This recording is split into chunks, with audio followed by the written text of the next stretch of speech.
Alors, qui était le général de Gaulle, s'il vous plaît?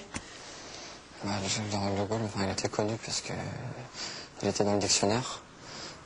C'était un protestant très croyant. Il allait souvent à l'église parce que les protestants sont très catholiques.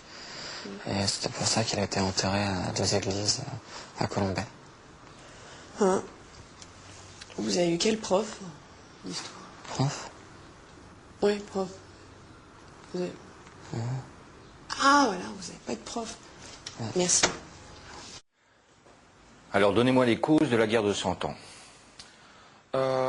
La guerre de 100 ans, c'est à cause de Jeanne d'Arc. Parce qu'en fait, elle voyait des apparitions invisibles.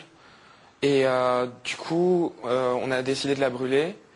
Et en fait, c'est qu'après l'avoir brûlée que le public s'est rendu compte qu'en fait, elle avait une odeur de sainteté. Et voilà. Alors, parlez-moi des conditions de la Révolution française.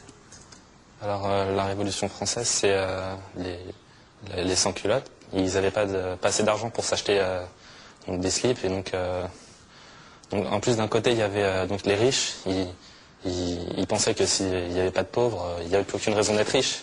Donc, ils ne voulaient pas qu'ils perdent leurs privilèges. C'est pour ça. D'accord. Bon, on commence comme ça. Alors, qu'est-ce qu'une racine carrée? Une racine carrée.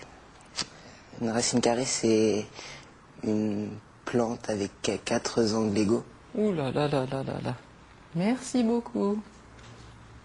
Alors si en ville, le problème de sécurité est dû à l'insécurité, il ne faut pas oublier qu'en campagne, l'alcoolisme est dû à la boisson, même si l'alcool permet de rendre l'eau potable. Oui. Merci, je crois que je vais faire une petite pause. Alors, parlez-moi de Néron.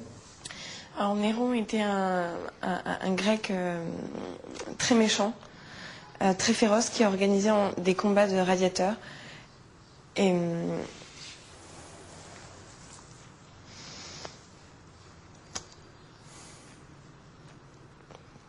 c'est un personnage très important.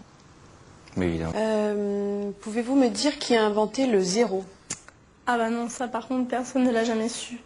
Mais bon, il est très utile en fait quand il se trouve derrière les numéros. Devant, il ne sert pas à grand chose. Mais par contre, ce qui est très utile, c'est que c'est le seul numéro qui permet de compter jusqu'à 1. Ah ouais? Donc voilà, ouais. C'est le seul numéro. Et sinon, on aurait commencé à 2, quoi.